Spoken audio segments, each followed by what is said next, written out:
সবাইকে স্বাগত জানাচ্ছি। আমি ফিরোজ তোহা। শুরুতেই সংবাদ শিরোনাম।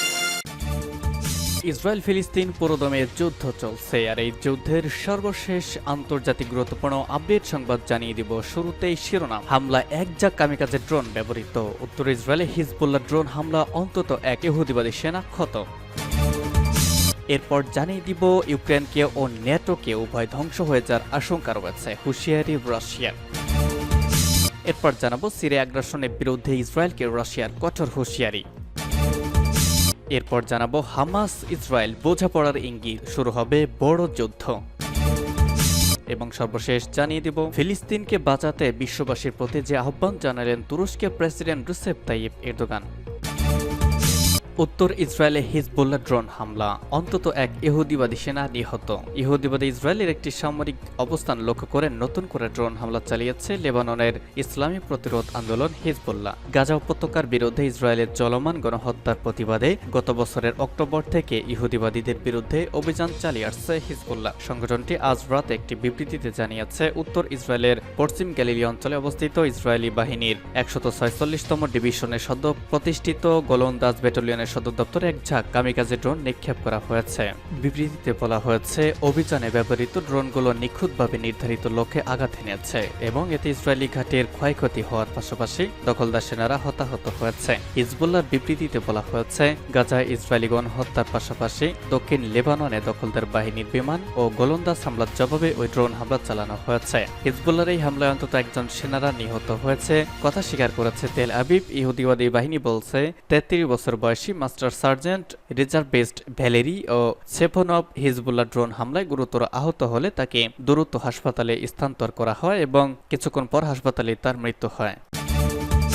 ইউক্রেন ও ন্যাটো উভয়ের ধ্বংস হয়ে যাওয়ার আশঙ্কা রয়েছে বলছে রাশিয়া। রাশিয়ার সাবেক প্রেসিডেন্ট দিমিত্রি মেদভেদেভ হুঁশিয়ারি উচ্চারণ করে বলেছেন মার্কিন নেতৃত্বাধীন পশ্চিমা সামরিক জোট ন্যাটো ইউক্রেনকে সদস্যপদ দিলে ইউক্রেন ও ন্যাটো উভয়ের ধ্বংস হয়ে যাওয়ার আশঙ্কা রয়েছে। তিনি বলেছেন ন্যাটো এখনও ইউক্রেনকে সদস্যপদ দেওয়ার প্রকাশ্য ঘোষণা না দিলেও কার্যত সেই পথেই হাঁটছে পশ্চিমা ওই সামরিক জোট। তিনি আজ মস্কো এক বক্তব্যে বলেছেন গত ১০ জুলাই ন্যাটো জোটের ওয়াশিংটন শীর্ষ সম্মেলন থেকে যে ঘোষণা প্রকাশ করা হয়েছে তার চূড়ান্ত লক্ষ্য ইউক্রেনকে ন্যাটোভুক্ত করা। মেদভেদেভ বলেন ন্যাটো যে পথ বেছে নিয়েছে রাশিয়ার দৃষ্টিতে তার দুটি গ্রহণযোগ্য ফলাফল রয়েছে, হয় ইউক্রেন অদৃশ্য হয়ে যাবে অথবা ন্যাটো ধ্বংস হয়ে যাবে, আর যদি দুটি একসঙ্গে হয় তাহলে আরো ভালো।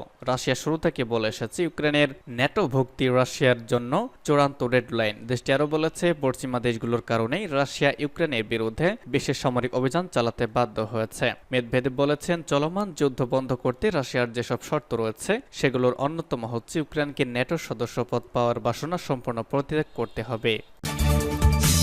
সিরিয়া আগ্রাসনের বিরুদ্ধে ইসরায়েলকে রাশিয়ার কঠোর হুঁশিয়ারি। সিরিয়ায় বিমান হামলা চালানোর ব্যাপারে ইহুদিবাদী ইসরায়েলকে সতর্ক করে দিয়েছে রাশিয়া। মস্কো বলেছে সিরিয়ায় ইসরায়েলি হামলায় উত্তেজনা বাড়বে এবং পরিস্থিতি ভয়ঙ্কর আকার ধারণ করবে। রুশ পররাষ্ট্র মন্ত্রণালয়ের মুখপাত্র মারিয়া জাখারোভা শুক্রবার মস্কোয় এক সংবাদ সম্মেলনে হুঁশিয়ারি উচ্চারণ করেছেন। তিনি সিরিয়ার উত্তর পশ্চিমাঞ্চলেও তার্তুস প্রদেশের ভূমধ্যসাগরীয় দ্বীপ শহর বানিয়াছে সাম্প্রতিক ইসরায়েল আগ্রাসনের তীব্র নিন্দা জানিয়েছেন। জাখারোভা বলেছেন সিরিয়ার ওই শহরে আগ্নেয়াস্ত্র অস্ত্রাগার থাকার অজুহাতে গত সোমবার থেকে সেখানে বিমান হামলা চালায় ইসরায়েল। তিনি বলেন আমরা এই ধরনের দায়িত্বজ্ঞানহীন পদক্ষেপের তীব্র নিন্দা জানাই। তারা মধ্যপ্রাচ্যের সংঘাতকে চারদিক থেকে ছড়িয়ে দিতে এবং এই অঞ্চলকে একটি বিপজ্জনক গিরিখাদে ফেলে দিতে চায়। জাখারোভা বলেন রাশিয়া আরেকবার সিরিয়ার বিরুদ্ধে সহিংস আচরণ এবং আন্তর্জাতিক আইন লঙ্ঘন না করতেও তেল আবিবের প্রতি আহ্বান জানাচ্ছে, তা না হলে পরিস্থিতির নাটকীয় অবনতি হতে পারে। সিরিয়ার সরকারি বার্তা সংস্থা জানিয়েছে গত সোমবার বানিয়াচি ইসরায়েলি বিমান হামলায় অবকাঠামোর ক্ষতি হলেও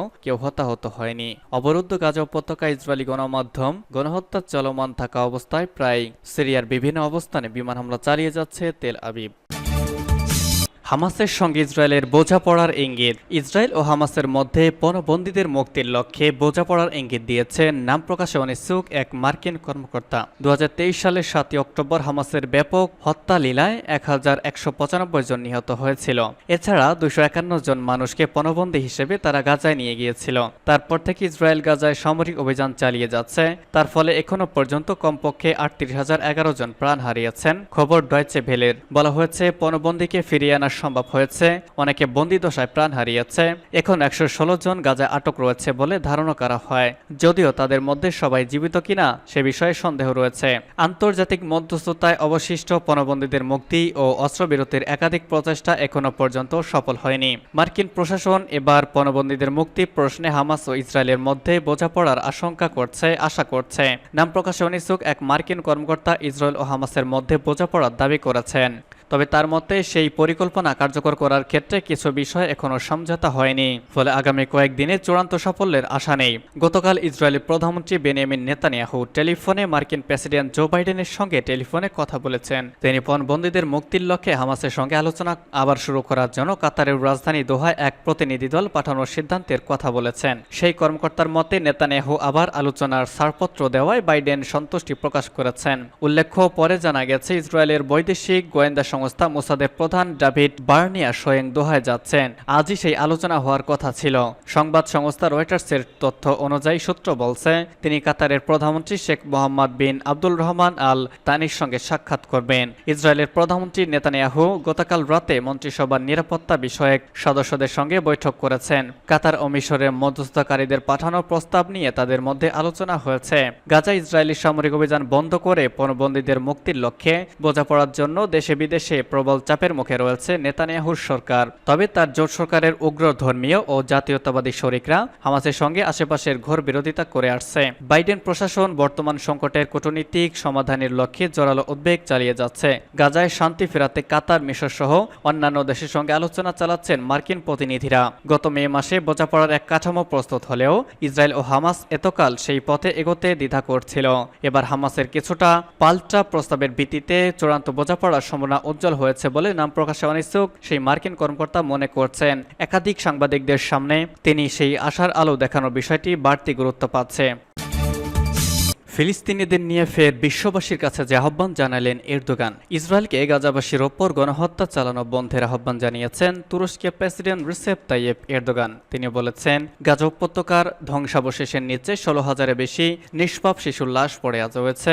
প্রায় 9 মাস ধরে ইসরায়েলি বাহিনীর আক্রমণের শিকার হচ্ছে গাজাবাসী। গতকাল কাজাকিস্তানের রাজধানী আস্তানায় সাংহাই কোঅপারেশন অর্গানাইজেশনের শীর্ষ সম্মেলনে তিনি এসব কথা বলেন। এরদোগান বলেন, ইসরায়েলকে থামাতে হবে, গাজা ইসরায়েলের স্থায়ী যুদ্ধবিরতি মেনে নিতে বাধ্য করতে হবে।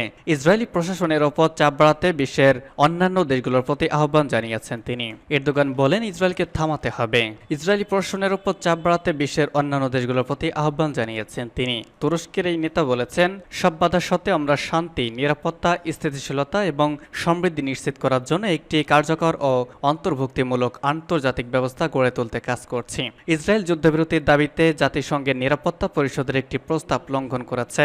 গত 7 অক্টোবরের পর থেকে ফিলিস্তিনি গোষ্ঠী হামাসের হামলার পর থেকে গাজায় তার ক্রমাগত নৃশংস আক্রমণের মধ্যে আন্তর্জাতিক নিন্দার সম্মুখীন হয়েছে। গাজায় ইসরায়েলি বর্বর হত্যাকাণ্ডের প্রাণহানি বেড়ে 38,000-এ পৌঁছিয়েছে। গত বছরের 7 অক্টোবর থেকে এখন পর্যন্ত 38,011 জনের প্রাণ হারিয়েছেন। অন্যদিকে ইসরায়েলের হামলায় গাজায় আহত হয়েছেন 87,445 জন। সেখানকার স্বাস্থ্য মন্ত্রণালয়ের বরাতে আল জাজিরা এই খবর জানিয়েছে। গত বছরের 7 অক্টোবর ইসরায়েলি নজিবিন হামলা চালায় ফিলিস্তিনি সশস্ত্র গোষ্ঠী হামাস। এতে প্রায় 1,139 জনের প্রাণ গেছে। এছাড়া হামাস যোদ্ধারা অনেক ইসরায়েলিকে জিম্মি করেছে। তাদের অনেকেই এখনও জিম্মি রয়েছেন। অক্টোবরের ওই দিন থেকেই গাজায় ব্যাপক ও ভয়াবহ হামলা শুরু করেছে ইসরায়েলি বাহিনী। ইসরায়েলি বাহিনীর স্থল, আকাশ ও নৌ হামলায় ফিলিস্তিনি ছিটমহল গাজা ধ্বংসস্তূপে পরিণত হয়েছে।